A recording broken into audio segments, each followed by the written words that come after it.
Welcome to the town of Dillon. Well, at least this Dillon. For a while it used to be under here, and it also used to be in two other places. Confused yet? Let's take it back for a second.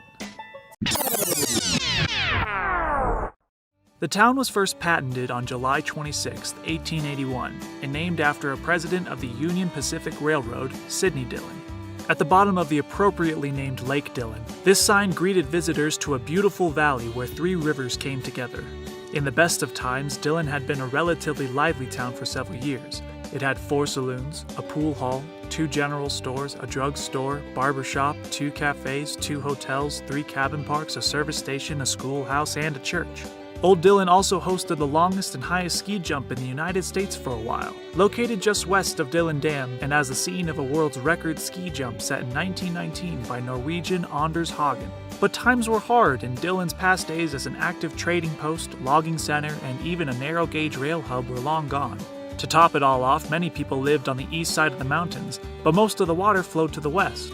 One of these rivers was right along Dillon's main street. From this, it was easy to figure out that Dillon was the ideal location for building a dam, creating a reservoir, and moving the water in the other direction. This wasn't Dillon's first rodeo when it comes to moving, though. The town was originally founded in 1879 as a trading post and stage stop. But when rumor came of a new train depot that would threaten the town's crossroads status, the people of Dillon moved their town to the new location. The trouble was, the rumored depot location was wrong, and in 1883 the town moved again to where the train depot was actually built. It remained there for more than 75 years, until the 1950s when it was moved a third time to its present location. Hence why it was called the town that wouldn't stay put. The third and final move of Dillon was probably the most important of the three. As early as 1907, Denver officials began considering the possibility of building a dam and reservoir in Old Dillon. But how would they get it to flow back east towards Denver? The mountains were in the way, and a tunnel would have to be built under them at more than 900 feet deep and over 23 miles long. The Denver Water Board started buying property from Dillon residents, relieving some people because of long overdue tax bills. The tunnel work began in 1942 and was named the Roberts Tunnel after Mr. Harold D. Roberts, a Denver Water Board attorney who helped clear the way for this huge project. Once the tunnel was surveyed, explosives were used to cut the hole.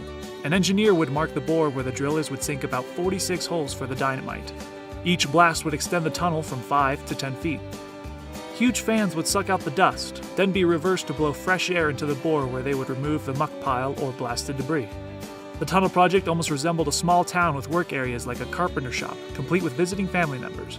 The work on the tunnel was made from 4 directions, from either end of the tunnel and out from the middle. This middle access point had a small elevator that would lower workers down 910 feet. Precise engineering allowed the separate bores of the tunnel to connect within inches of it. Tunnel work of this magnitude was hard, dirty, and dangerous. It brought the workers and their families together in lasting friendships. When the project was completed, many moved just down the road, helping create the new town of Silverthorne. From the late 1950s until 1961, the town, the earth, and even the trees were moved to make a reservoir that would impound over 250,000 acre-feet of water. That's about 85 billion gallons. To put it more into perspective, it takes about 1 acre-foot of water to support a family of 4 for a year. So this reservoir could support up to 1 million people and more at full capacity. It would completely fill in 1964. Explosives were used to prepare Lake Hill for anchoring the west side of the dam. More explosives were used to reach stable bedrock that would anchor the dam, digging down up to 80 feet deep. Drag lines with 150-foot booms and huge buckets were brought in to move gigantic amounts of rock and soil, and to rescue vehicles which occasionally ended up in the hole. These drag lines hoisted debris to Euclid dump trucks. These belly dump trucks, known as ukes, were able to haul upwards of 250,000 pounds of rock in one load. A footer covers a series of steel-reinforced concrete posts, some submerged 300 feet deep.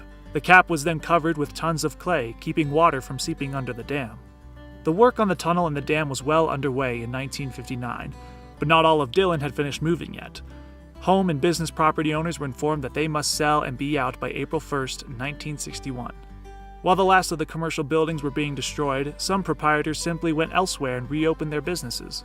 A few of the more prosperous Dillonites had their homes moved, some to Frisco, Breckenridge, Silverthorne, and some to the new town of Dillon.